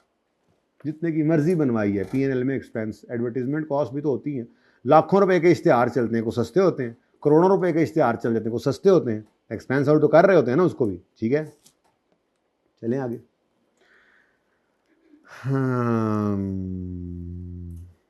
अच्छा चलो इसको देखते हैं, अब ज़्यादा टाइम इधर लगाएं तो मतलब की चीज़ रह जाएगी, ठीक है। बहरहाल यहाँ पे वही बात कह रहे हैं, कंक्लूजन क्या, एंटिटी ओन वेबसाइट जो है वो इंटेंजिबल सिर्फ तब है जब फ्यूचर बेनिफिट प्रॉबेबल हो, और यार पढ़ थक गए। ये देखो अजीब सी बात लिखी है, कल पढ़ा दूंगा वैसे चलो ये तो देख लो। कहता है वेबसाइट की यूज़फुल लाइफ जो है वो जितनी भी हो, स्टैंडर्ड कहता है मेरे हिसाब से बस शॉर्ट हो, यानी कि जितनी मर्जी रखना, लेकिन चूंकि ये इतनी रैपिडली चेंज होने वाली चीज़ है कि आपने अगर वेबसाइट कॉस्ट जो इनकर की है उसको इंटेंजिबल बनाया भी है, तो मेरा ये मशवरा है कि उसका जो बेस्ट एस्टिमेट हो, जो आपको दिल करे लाख एस्टिमेट जो है, लेकिन ज़रा शॉर्ट ही रखना, ये मुनासिब है मेरे हिसाब से, ठीक है। स्टैंडर्ड ने ऐसे मशवरा दिया, ठीक है। ये कहाँ कहाँ नहीं लगता ये इंशाल्लाह परसों पढ़ाऊँगा। अब आते हैं असल कहानी की तरफ। आपको ये वाला जो कॉलम नज़र आ रहा है ना, ये स्टैंडर्ड में मौजूद नहीं है, ये स्टैंडर्ड में मौजूद असल में स्टैंडर्ड में मौजूद नहीं है। स्टैंडर्ड में तो ये वाला कॉलम है और फिर ये कॉलम है और फिर ये कॉलम। जब स्टैंडर्ड होता था तो वहीं से पढ़ाया जाता था ये, ताकि वहीं से आप हाईलाइट कर लें और इतना भी ना याद रखना पड़े जितना आप रखना पड़ता है। ठीक है, बहरहाल आपके सामने इस कॉलम को डालने का मकसद क्या था। यहाँ पे लिखा हुआ है वेबसाइट को इंटरनली जनरेट करने के वक्त, जैसे आप दूसरे इंटेंजिबल्स को इंटरनली जनरेट करते हुए आपने कैटेगराइज किया था ना रिसर्च एंड डेवलपमेंट में, तो यहाँ वेबसाइट के बनाने को इस SIC 32 के अंदर उन्होंने बांटा किस में, planning, application and infrastructure development, graphical design development, content development और ऑपरेशंस। ठीक है, अब ये असल में तो यही हैं, लेकिन ये जिस नस्ल से मिलते थे जो हम पढ़ के आए हैं, तो वो यहाँ पर किताब में आपकी आसानी के लिए डाल दिया गया। यानी प्लानिंग फेज़ में जितने खर्चे होंगे ये दरअसल वही है जो जैसे रिसर्च का फेज़ होता था, तो इसके सारे खर्चों को कहाँ लेके जाना चाहिए। अब देखो बगैर पढ़े आपको पता है, बस सिर्फ ये देखना है कि प्लानिंग फेज़ में कौन कौन सी एक्टिविटीज़ आती हैं। अगेन यहाँ पे वही छेड़खानी करेगा कि एक्टिविटीज़ के नाम लिखेगा शरारत करके, ताकि आपको अंदाज़ा हो सके कि आपको अंदाज़ा है या नहीं है कि ये कौन सा वाला फेज़ है, प्लानिंग है या उसके बाद वाला है। ठीक है, बाद में ये 3 काम हैं, लेकिन तीनों काम के सामने क्या लिख दिया, डेवलपमेंट, ताकि आपको आसानी से ये याद हो जाए कि planning phase research type expense में जाना है और बाकी जो भी फेजेस थे वो सारे के सारे क्या हैं, डेवलपमेंट की तरह से हैं। उनके अंदर आपने क्राइटेरिया मीट हो रहा हो तो कैपिटलाइज करते रहना है। ठीक है, अच्छा, अब रिसर्च डेवलपमेंट असल में नहीं है, बार बार कह रहा हूं। ठीक है, असल में क्या है, planning, application and infrastructure development, क्या क्या आता है अभी बताएंगे, फिर ग्राफिकल डिजाइन डेवलपमेंट, फिर कंटेंट डेवलपमेंट। ठीक है, और उसके बाद ये वेबसाइट तैयार हो जाती है तो फिर उसके, अच्छा ये ऑपरेशन इसलिए बाहर लिख दिया क्योंकि उधर तो ऐसी कोई बात थी ही नहीं ना ऑपरेशन वाली, लेकिन SIC 32 ने ऑपरेशन का मतलब वेबसाइट अगर बन गई है, लॉन्च कर दी है, तो अब उसको चलाना तो है ना, उसको मेंटेन करना होता है, उसको अपडेट कर रहे होते हैं, उसको जो है वो बेहतर कर रहे होते हैं, तो वो सब्सिक्वेंट एक्सपेंडिचर की थोड़ी सी कहानी यहाँ पे, ठीक है ना, तो वो भी यहाँ पे आ रही है। तो ये इतनी सी बात और कुछ अदर्स हैं, तो बहुत आसान है, मुश्किल नहीं है, बस पढ़ के देखो। सिर्फ ये नक्शा दिमाग में होना चाहिए कि वेबसाइट अगर आप खुद बना रहे हैं तो प्लानिंग फेज में जो एक्टिविटीज़ हैं, जो नाम एक दफ़ा पढ़ोगे तो ज़हन में बैठ जाएगा, हाँ ये तो प्लानिंग ही बनती थी, वो कहाँ जानी है, एक्सपेंस में। उसके बाद डेवलपमेंट फेज जो यहाँ पर तोड़ दिया गया किस किस नाम से, कंटेंट डेवलपमेंट, इंफ्रास्ट्रक्चर डेवलपमेंट और डिज़ाइन वगैरह जो कर रहे हैं, application infrastructure development, graphical design कर रहे हैं, ये सब क्या हैं, ये डेवलपमेंट फेज है। इसके खर्चों को कैपिटलाइज करना है। ठीक है, अब पढ़ें, अकाउंटिंग ट्रीटमेंट बाद में देखते हैं, पहले प्लानिंग फेज, वेबसाइट बनना शुरू हो गई है। प्लानिंग फेज में क्या क्या कर रहे होते हैं आप, फिजिबिलिटी स्टडीज करते हैं, फिजिबल भी है या नहीं है, बनाए या नहीं बनाए। ठीक है, फिर defining hardware and software specification. अच्छा जी, वेबसाइट है, ICAP अपनी वेबसाइट बना रहा है जी, रिजल्ट वाले दिन इतने बच्चे आते हैं, ठीक है, तो कितनी कैपेसिटी होनी चाहिए, सर्वर कैसा होना चाहिए जो डाउन ना हो जाए। ठीक है, तो क्या कर रहे हैं हम डिफाइन कर रहे हैं हार्डवेयर कौन सा चाहिए, किस कौन सी कितने जो है वो कितना ताकतवर सर्वर हमें चाहिए, कौन सी जनरेशन का हमें जो है वो PCs चाहिए, ये क्या कर रहे हैं हम, हार्डवेयर, कौन से सॉफ्टवेयर को यूज करेंगे। तो ये क्या चल रहा है, प्लानिंग ही तो चल रही है, मतलब रिसर्च चल रही है अभी। ठीक है, कि बनानी चाहिए वेबसाइट या नहीं बनानी चाहिए। अच्छा, अगर वेबसाइट बनाएंगे तो कौन सा हार्डवेयर हो, कौन सा सॉफ्टवेयर हो, डिफाइनिंग। ठीक है, उसके बाद evaluating alternative products and suppliers. अच्छा जी, डेल वाले भी हैं, फिर लेनोवो वाले भी हैं, फिर HP वाले भी हैं, फिर ये सब ऑफर कर रहे हैं, तो हमने क्या करना है, इवेल्युएट करना है अल्टरनेटिव प्रोडक्ट्स और अल्टरनेटिव सप्लायर्स को। समझ आ रही है बात, ये प्लानिंग ही चल रही है ना। ठीक है, प्लानिंग मतलब रिसर्च की तरह से चीजें जब रिसर्च में पड़ी थी तो ये मिलता जुलता था ना, इसलिए साथ मिलाया। ओके, और फिर सिलेक्ट कर रहे हैं, क्या कर रहे हैं, सेलेक्ट कर रहे हैं प्रेफरेंस। हाँ जी, डेल ठीक है, उठा लो। ठीक है, सर्वर जी ये वाला ठीक है, इसे उठा लो। होस्टिंग जी यहाँ से ले लेंगे, इस ऑप्शंस को सिलेक्ट, प्रेफरेंसेस को क्या कर रहे हैं, सिलेक्ट। अब ये क्या हो गया, प्लानिंग। ठीक है, अब ये मतलब थोड़ा सा मैंने आपको कहा ना कि सबसे शायद ज़्यादा याद करने वाला यही स्टैंडर्ड है, और ये ज़्यादा चीज़ें इतनी हैं बस, उसके बाद बाकी इतनी चीज़ें भी नहीं हैं। तो याद करने वाली चीज़ें कितनी हैं, बस अभी तक आपको कहा था रिसर्च की एग्जाम्पल, डेवलपमेंट की एग्जाम्पल्स और क्राइटेरिया, बाकी तो सब चीज़ें प्रैक्टिस की वजह से आपको याद है। अमोर्टाइजेशन शॉर्टर पे करनी है, लीगलाइज बैकअप, वो सब कुछ तो लिखा हुआ स्टैंडर्ड में होता है, लेकिन आपको वैसे याद है प्रैक्टिस की वजह से। ये चीज़ें याद रखने वाली हैं, ठीक है। वहाँ से आप पढ़ के आया है 38 में, यहाँ पर आपको ये याद रखना पड़ेगा, लेकिन मुश्किल नहीं है। 2 बार पढ़ो, तीसरी बार असल में रिप्रोड्यूस नहीं करना होता, असल में वो लिख कर दे देता है और देखते साथ आपको पहचान। मैंने ही आपको इतने सवाल कराने हैं कि ये सफ़ा आपको इंशाल्लाह याद होगा, बाकी अब याद हो तो जाएगा, याद रखता कौन कौन है ये क्वेश्चन है। वो फिर बेटा वो ना फिर बॉल होती है आप लोगों के कोर्ट में, आपके पास रैकेट ही नहीं होता, ठीक है। तो इसलिए वो आपने याद रखना है, हो जाएगा इंशाल्लाह याद, कुछ नहीं, मसला नहीं हो, ठीक है। आज इसीलिए तो मैंने ये 15 मिनट ले लिए कि चलो एक बार ये कर देता हूँ, चलो और नहीं तो टेंशन में कोई संडे के अंदर वो घंटा डेढ़ इसको देख ही लेंगे, हो सकता है कोई आधा बुझाती चीज़ें याद हो जाएं, बाकी कोई नहीं भी करके आता तो मैं तो करवा ही लूँगा इंशाल्लाह, ठीक है। तो भाई प्लानिंग फेज की एक्टिविटीज़ कौन सी हैं, फिजिबिलिटी, फिर डिफाइनिंग स्पेसिफिकेशंस, फिर अल्टरनेटिव्स को एवेल्युएट करना और प्रेफरेंसेस को सिलेक्ट करना। ये जो भी एक्टिविटीज़ हो रही हैं, इन पे जो भी कॉस्ट आ रही हैं, कॉस्ट कैसे आएंगी यार, फिजिबिलिटी किसी से तो बनवाओगे, ठीक है। किसी बंदे को मार्केट भेजोगे, वो जाके लोगों से मिलेगा, आने जाने का खाने पीने का खर्चा करेगा वो, ठीक है। फिर आप बैठ के मीटिंग्स कर रहे हैं, आप खर्चे हो रहे होते हैं, खर्चे चल रहे होते हैं, ठीक है ना। तो आप फिर सिलेक्शन करेंगे, तो ये सारे खर्चे जो हैं ये लाइक रिसर्च हैं, इनको क्या करना है, एक्सपेंस व्हेन इनकर्ड, कोई मसला।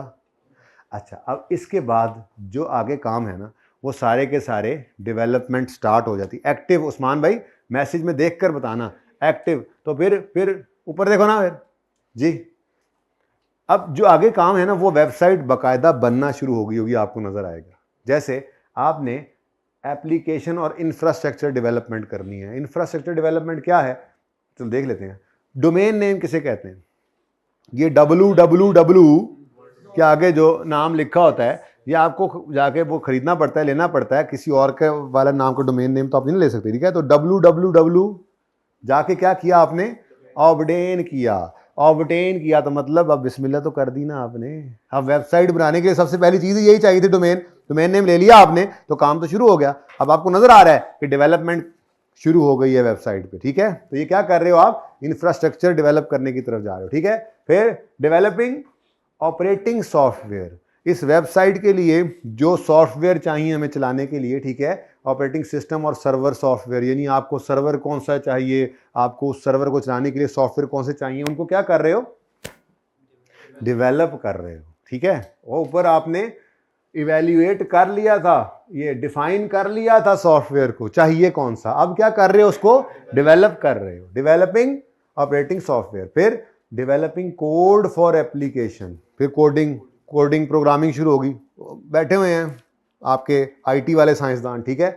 Installing developed application on web server, अब जो ये जो आपने एप्लीकेशन बना ली, इनको वेब सर्वर पे इंस्टॉल कर रहे हो। और स्ट्रेस टेस्टिंग, जैसे टेस्ट रन प्लांट का करते हैं, वैसे ही वेबसाइट का भी टेस्ट रन हो रहा है। स्ट्रेस लोड डाला जाता है कि जब आपका रिजल्ट डे हो तो वेबसाइट बैठ ना जाए, स्ट्रेस टेस्टिंग। अब ये क्या हो रहा है, इंफ्रास्ट्रक्चर और एप्लीकेशन डेवलप हो रही हैं। इंफ्रास्ट्रक्चर में क्या है, डोमेन नेम लिया, हार्डवेयर, फिर उसको चलाने के लिए सॉफ्टवेयर, फिर एप्लीकेशंस डेवलप हो रही हैं, उनको इंस्टॉल कर रहे हैं, स्ट्रेस टेस्टिंग कर रहे हैं, वेबसाइट ही तो बनना शुरू हो चुकी है। अच्छा, अब ये तो हो गया ना, जैसे वो क्या कहते हैं ना, वो बुनियाद पड़ गई। अब वेबसाइट के ऊपर क्या मतलब कोडिंग नजर आ रही होगी, हाँ, वेबसाइट पे सिर्फ सॉफ्टवेयर चल रहा होगा। अब असल कहानी वेबसाइट के ऊपर क्या है, तो फोटोएं शोटे में होंगी, वो अंग्रेजियां शंग्रेजियां उर्दुएं शुर्दुएं मारी होंगी आपने, ठीक है। तो वो क्या है, ग्राफिकल डिजाइन डेवलपमेंट और कंटेंट डेवलपमेंट, ठीक है। Graphical design development, designing the appearance of web pages. Designer अब पैसे लेंगे, बैठेंगे, वो वेबसाइट की अपीयरेंस के ऊपर काम कर रहे हैं, वेबसाइट की अपीयरेंस पे काम करें, इन्होंने ना एडवर्टाइजमेंट कह देना, ठीक है ना, वेबसाइट की अपीयरेंस के ऊपर काम करें, ठीक है ना। यहाँ ये टैब होगी, यहाँ पे ये चीज़ होगी, यहाँ पे ये चीज़ होगी। अब वेबसाइट की जो फिजिकल अपीयरेंस है उसको डिज़ाइन किया जा रहा है, ठीक है। फिर कंटेंट, फोटो शोटो, अंग्रेजी शंग्रेजी क्या चीज़ है, ये ऐनक है, ठीक है, ये टोपी है, बता रहे हैं जी इसकी खसूसियात क्या हैं, ठीक है। तो क्रिएटिंग खुद बना रहे हो तो क्या चीज़, कंटेंट। परचेजिंग किसी से लिखा हुआ कंटेंट आप खरीद रहे हो। प्रिपेयरिंग वही बात होगी। एंड अपलोडिंग यानी आप क्रिएट करें, परचेज करें, प्रिपेयर करें और फिर अपलोड करें। क्या चीज, information on website before completion of websites development, ठीक है। तो ये क्या है जी, ये सारी की सारी एक्टिविटीज डेवलपमेंट फेज की तरह से हैं। इन सारी एक्टिविटीज को आपने क्या करना है, these will be capitalise. However ठीक है, मतलब वही बात, वो तो कोई भी एसेट रिकॉर्ड कर रहे हैं, इंटेंजिबल कभी भी रिकॉर्ड करना है तो पहली बात क्या है, कब रिकॉर्ड करेंगे, अब रिकॉर्डिंग क्राइटेरिया मीट हो, ठीक है। तो these will be capitalized, however if recording criteria of ISO is not met then it will be expense। अब ये वो वाली बात है जो किसी को आपने बतानी नहीं, मैंने आपको बताई थी। क्या दुश्मन, दुश्मन I38 इतना सख्त दुश्मन है कि कह रहा है वेबसाइट पाक व्हील्स की है, तस्वीरें गाड़ियों की लगी हुई हैं, ठीक है तुम्हारी ये वेबसाइट है, वेबसाइट बनाने के सारे खर्चे तुम कैपिटलाइज करो, लेकिन ये जो तुमने कार की प्यारी प्यारी तस्वीरों बनाने के लिए जो प्रोफेशनल फोटोग्राफर बुलाया था उसने तुमसे वो लिए थे ना पैसे, वो पैसे इंटेंजिबल की कॉस्ट में ऐड नहीं कर सकते, वो एडवर्टीजमेंट के लिए ही था। तस्वीरें देख के फिर भी एडवर्टीजमेंट ही हो रही है तुम्हारी प्रोडक्ट की, ठीक है, तो सही है ना। तो ये पढ़ो, बड़ा इंपॉर्टेंट, ये बहुत इंपॉर्टेंट। आई थिंक एक बार टेस्ट भी किया है क्या, I think expenditure incurred in development phase, इसी फेज के दौरान फोटोग्राफर को बुलाया था। कब, जब हम creating, purchasing, preparing and uploading information कर रहे हैं, तो इंफॉर्मेशन में अंग्रेजी भी लिख रहे होंगे, उर्दू भी लिख रहे होंगे, उसके अंदर इंफॉर्मेशन भी दे रहे हैं, तस्वीरें भी तो लगा रहे होते हैं ना। तो ये डेवलपमेंट फेज के दौरान ही उसने कहा, वो जो फोटोग्राफर नहीं आया था I38 कहता मैं बैठा हुआ था देख रहा था, फोटोग्राफर आया था ना। Expenditure incurred in development phase for advertisement purpose is expense. इस डेवलपमेंट फेज में भी अगर एडवर्टीजमेंट पर्पस के लिए कोई काम कर दिया है तो वो भी क्या करना है। For example professional fee paid to the expert for taking digital pictures of entities product, मैं बैठा था, आया था, इसको जो पैसे दिए हैं वो क्या करोगे, एक्सपेंस आओ। बात समझ आई। अब ये याद रखना है, देखो भाई प्लानिंग फेज ये अब देखो ऐसे ही 2-3 बार पढ़ने से याद हो जाता है। प्लानिंग फेज में क्या है, फिजिबिलिटी कर रहे हैं, फिर सॉफ्टवेयर हार्डवेयर को डिफाइन कर रहे हैं, फिर सिलेक्ट कर रहे हैं प्रेफरेंसेस अल्टरनेटिव्स को देखते हुए। जब ये काम हो गया अब अगला काम शुरू हो गया। ये नाम से ही पता लग रहा होता है कि प्रैक्टिकली काम शुरू हुआ है। जैसे डोमेन नेम खरीद लिया, जाके ऑब्टेन कर लिया, फिर डेवलप करने लग गए हैं सॉफ्टवेयर वगैरह, फिर कोडिंग करने लग गए एप्लीकेशन की, फिर वो इंस्टॉल करने की तरफ चल पड़े हैं, स्ट्रेस टेस्टिंग कर रहे हैं, वेबसाइट बन रही है तो टेस्टिंग हो रही है, बनी है कुछ तो टेस्टिंग कर रहे हैं उसकी। उसके बाद फिर अपीयरेंस ऑफ वेबसाइट पे काम शुरू हो गया है, फिर क्रिएट, परचेज, इंफॉर्मेशन अपलोड कर रहे हैं किस पे, वेबसाइट पे, ठीक है। ये सब काम क्या है, डेवलपमेंट फेज। इनको क्या करना है आपने, कैपिटलाइज। लेकिन अगर एक्सपेंडिचर डेवलपमेंट फेज में भी एडवर्टीजमेंट के लिए है तो उसको क्या कर दो, एक्सपेंस ऑफ, ठीक है, सही है। अच्छा आगे वो कहता है अब वेबसाइट बन गई, चल गई, अब इसको रूटीन के अंदर क्या करना पड़ता है। अब भाई जाहिर सी बात है, नई तस्वीरें ऐड करनी पड़ती हैं, प्रोडक्ट्स आगे पीछे प्लस माइनस कर रहे होते हैं, तो updating graphics, revising content, adding new function features, registering website with search engine. क्या मतलब कि जब भी कोई बंदा ग्लासेस लिखे तो सबसे ऊपर आपकी दुकान का नाम आना चाहिए। ये क्या है, सर्च इंजन को रजिस्टर किया आपने, बैकअप डाटा का निकाल, रिव्यू कर रहे हैं, सिक्योरिटी एनालाइज कर रहे हैं यूजेज वगैरह। ये सब क्या है, ये मेंटेनेंस एक्टिविटी है। क्या है ये बात समझ आ रही है ना। ये क्या है, मेंटेनेंस एक्टिविटीज है, नहीं मेंटेनेंस। वेबसाइट चल गई है, बेहतरीन, कैपिटलाइज कर लिया उसको, अब ऑनवर्ड उसको चला रहे हैं तो अपडेट करते रहते हैं हम, उसको देख रहे हैं यूजेज कितना है, वेबसाइट को वेब सर्वर के साथ जो है वो रजिस्टर कर रहे हैं, बैकअप कर रहे हैं डाटा को, छोटे मोटे फंक्शंस ऐड कर रहे हैं। तो स्टैंडर्ड कहता है बस ठीक है, एक्सपेंस करो व्हेन इनकर्ड, एक्सपेंस करो व्हेन इनकर्ड। हाँ अगर कोई ये ऐसा खर्चा है सब्सिक्वेंटली, ये सब्सिक्वेंट खर्चा, ये क्या है, ये सारे क्या हैं, ये ऑपरेशन का मतलब ही क्या है, ऑपरेशन का मतलब ही क्या है, चल पड़ी है वेबसाइट, तो ये कह सकते हैं जो हम IAS 16 में कहते थे सब्सिक्वेंट एक्सपेंडिचर। तो सब्सिक्वेंट एक्सपेंडिचर जो हैं इनको IAS 38 कहता है एक्सपेंस आउट करो, ठीक है जी, सब्सिक्वेंट को एक्सपेंस आउट करो।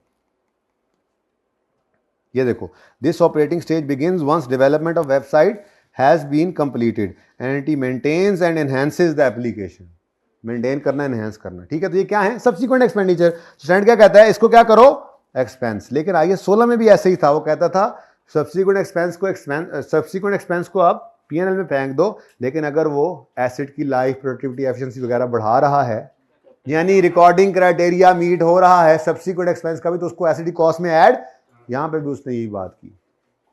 क्या कहता है, सब्सिक्वेंट एक्सपेंस को, ये सारे कामों को, कॉस्ट इनकर हो रही है, इसको क्या करना है, एक्सपेंस करना है when incurred, unless it meets criteria of IAS 38 for capitalisation.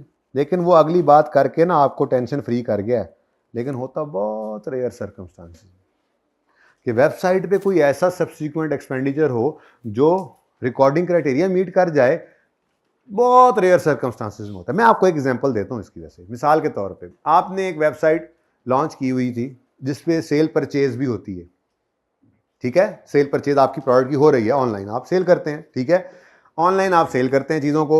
आपने वेबसाइट डेवलप की, तो वो वेबसाइट आपकी इंटरनली जनरेटेड वेबसाइट थी, आपने उन खर्चों को इस छाननी से गुजारा, ये एक्सपेंस में डाले और ये वाले खर्चे कैपिटलाइज कर लिए, इसको अलग कर दिया, फोटो वाले बंदे के पैसे भी नहीं डाले, और आपने एक बेहतरीन इंटेंजिबल वेबसाइट जो है वो कैपिटलाइज कर ली, ठीक है। उसके बाद अब आप ये सारे काम कर रहे हैं, तो ये सारे के सारे कहां जा रहे हैं, एक्सपेंस। लेकिन इनमें ना ये एक चीज है, एडिंग न्यू फंक्शंस।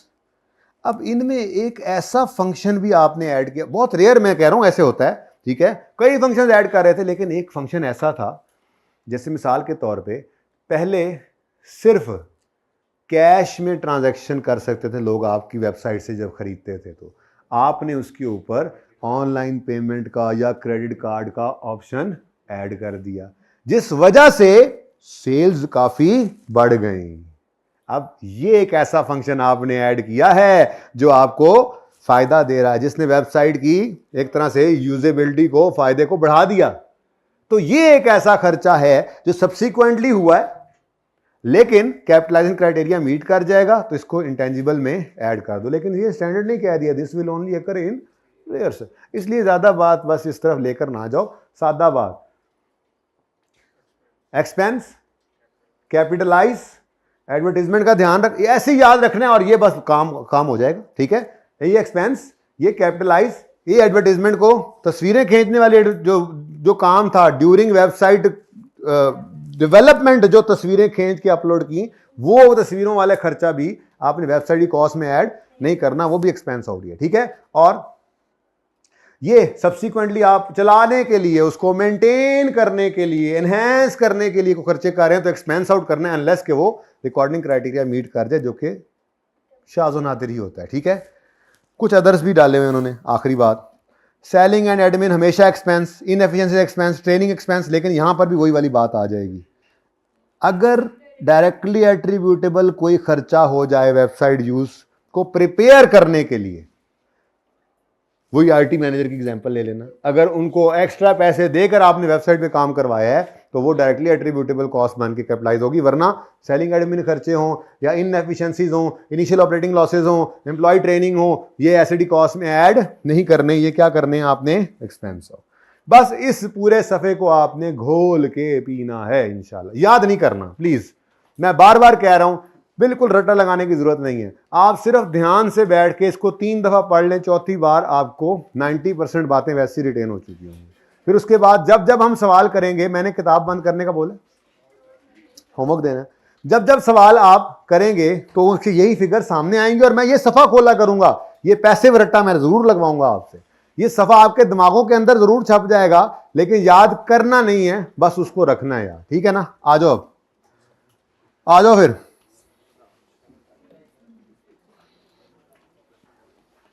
पास पेपर्स पे आ जाओ।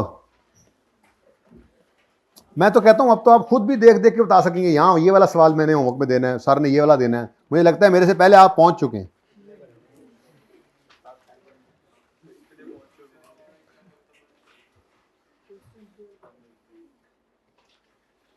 ये देखें जी, question number 9, very important and good question. Requirement इसकी क्या है? नोट बनाना है, नोट। अच्छा अब इधर देखो, पहला सवाल है इनकम्प्लीट रिसर्च डेवलपमेंट खरीद लाए, अभी भी पढ़ा है हमने, मजीद खर्चे किए और फिर वो कंप्लीट हो गया होगा। अब नोट के अंदर आपने ये प्रोजेक्ट को कैपिटलाइज कर लेना है, जैसे IEL वाले सवाल में किया था, कोई नई चीज़ नहीं। ये आप ऐसे लेफ्ट हैंड से करेंगे, लेफ्ट, राइट हैंड से नहीं, लेफ्ट हैंड से ऐसे ऐसे करके, ऐसे पीपी तो है नहीं, इंटेंजिबल है, बताओ तो सही। अच्छा, on 31 December 18 ZL launch is new website for online streaming of TV shows. ये ऑनलाइन स्ट्रीमिंग वाले जो हैं ये पैसे लेते हैं, ये सेल की तरह की ही एक वेबसाइट है, ठीक है। The website also contains, the content is also used to advertise and promote. The website was developed internally and met the criteria. Directed cost are this, undertaking visibility. हाँ जी, क्या ख्याल है, समझ आती है? पढ़ो जरा, देखो, undertaking feasibility, evaluating alternatives, acquisition of web server, PPE, web server कहां से आ गया आपका वेबसाइट में? Intangible web server, server Bashir, server वो बड़े बड़े कमरों जितने सिस्टम होते हैं जहां लगे होते हैं वहां पे सर्वर, ठीक है। PPE सरप्राइज था। Next, acquisition cost of operating system of web server. ये एग्जांपल भी इसीलिए करवाई थी कि लैपटॉप और उसका ऑपरेटिंग सॉफ्टवेयर इकट्ठा रखना, इन दोनों को भी इकट्ठा रखना। अब उसने इंटेंजिबल का नोट मांगा है ना, तो इनको इग्नोर करना है, ये बताना मकसूद था। यार वैसे मैं क्यों बता दूं, चलो कोई नहीं। Registration of domain name, development ना कहा करो, अच्छा चलो खैर कह रहे हो तो। स्ट्रेस टेस्टिंग, अच्छा, designing the appearance of advertisement, ना ना ना ना ना ना ना ना, बिल्कुल अपीयरेंस को, वेबसाइट की अपीयरेंस को डिजाइन करें। Development cost of new content related to online streaming, capitalise due to related, नहीं ये नहीं। और एडवर्टीजमेंट, वेबसाइट के बारे में मशहूरी कर रहे हैं, ये तो वैसे ही एक्सपेंस आउट, ठीक है। नहीं नहीं बेटा, एक्सपेंस एडवर्टीजमेंट, वेबसाइट की एडवर्टीजमेंट और वेबसाइट के अंदर भी एडवर्टीजमेंट, सब कुछ क्या है। तो हाँ भाई, कितना आसान हो गया काम, जिंदगी आसान हो गई। 15 नंबर का सवाल है जिसके अंदर मेरे ख्याल में कोई 5 से 7 नंबर का ये होना चाहिए, एक छोटी सी एडजस्टमेंट और भी। ये बड़े मजे की एडजस्टमेंट है। इनके पास एक ब्रॉडकास्टिंग लाइसेंस था, ये पिछली हुकूमत ने इनको दिया हुआ था इनडेफिनेट पीरियड के लिए। इस हुकूमत ने आगे कहा सॉरी, ये मौजें उनकी थी, हमारी तरफ से ख़त्म है। बारी बारी आते हैं ना तो दूसरों को, ठीक है। तो ब्रॉडकास्टिंग लाइसेंस के ऊपर लिमिट लगा दी कि फलां दिन के बाद ये अब रिन्यू नहीं होगा। तो फिर लाइफ पहले इनडेफिनेट से डेफिनेट बन गया। देख लेना, इंशाल्लाह ये हो जाएगा। उसके बाद क्या, बस एक सवाल है, पूरा इतवार है, तुम गंदे कपड़े पहन के आ जाना क्लास में। द वेरी ब्यूटीफुल सवाल, compute cost of website, also discuss reasons of not inclusion of any of the above cost। Page number है 263। Advise engage in business of manufacturing and trading of consumer goods online, launch its own website for online sale of its product। आगे ना बदो, बस बाकी ध्यान से आप खुद पढ़ना। Defining hardware and software, salaries and general overheads। अगर ये डायरेक्टली एट्रीब्यूटेबल हुए तो अन्यवा नहीं एक्सपेंस, हो सकता है नीचे जाकर कह दे, हो सकता है ना कहे, फिर expense. Development of content, registering website with search engine, annual fees. देखो अभी सिर्फ एक बार पढ़ा है और जो चीज़ें आ रही हैं। अच्छा, ये annual fees of web hosting, ये भाईजान ये ऐसा हुआ है कि पिछले सवाल में हमने वेब सर्वर अपना ले लिया था, यहाँ पे हमने कहा एडना पागलां इतना खर्चा करने की लोड़ नहीं है। वेब सर्वर्स किराए के ऊपर भी आपको वेब होस्टिंग देते हैं। वो वेब सर्वर क्या होता है ये भी बता दूंगा अगर कल, अब आज तो टाइम नहीं है, ठीक है। बाकी सर्च करना ना, संडे को ज़रा इस दफ़ा कीमती बना लेना ना, वेब सर्वर किसे कहते हैं, तस्वीरें उनकी देखना क्या होते हैं, ठीक है। तो वो वेब सर्वर अपना लगाने की बजाय बड़े बड़े वेब सर्वर अवेलेबल होते हैं जो कुछ फीस लेकर आपको वेब होस्टिंग दे देते हैं। तो पिछले सवाल में हमने अपना सर्वर ले लिया था, इस हमने कहा बस बशीर ही ठीक है, ठीक है, सर्वर बहुत महंगा पड़ा था। तो ये क्या है, एनुअल फीस। अब ये एनुअल फीस है, इंटेंजिबल में ना ऐड कर देना, ये तो अलग से एक्सपेंस है। एसेट क्या है, एक्सपेंस है, इस साल की है, एनुअल है। Employ training cost, discount offer, discount offer, logging आए वेबसाइट पे तशरीफ लाएं, आपको डिस्काउंट मिलेगा।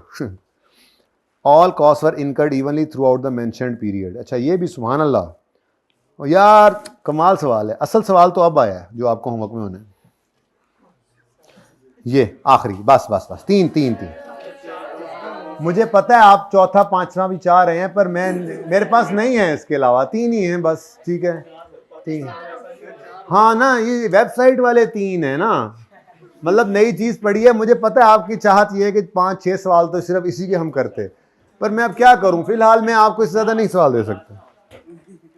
अच्छा ये सवाल ऐसा है कि आप ज़रूर गलती करेंगे इंशाल्लाह, इसको मैं डिस्कस भी नहीं करता, ठीक है, ओके। तो ज़िंदगी रही तो सोमवार को मिलेंगे। 4 सवाल होमवर्क में हैं, 4 सवाल होमवर्क में हैं, 2 घंटे से ज़्यादा नहीं लगाना इनको। वैसे तो संडे को 3 घंटे बनते हैं एक सब्जेक्ट के, डेली बेस पे 1.5 घंटा एक सब्जेक्ट के हिस्से में आता है ना, तो वीकेंड पे 3 घंटे बनते हैं, डबल टाइम देना होता है। लेकिन मैं फिर भी 2 घंटे का होमवर्क दे के भेज रहा हूँ, आप लोग फिर भी रोए जा रहे हैं। 2 घंटे में ये 4 सवाल करने हैं, कोशिश करनी है, ठीक है, इससे ज़्यादा टाइम नहीं लगाना। अल्लाह हाफिज़।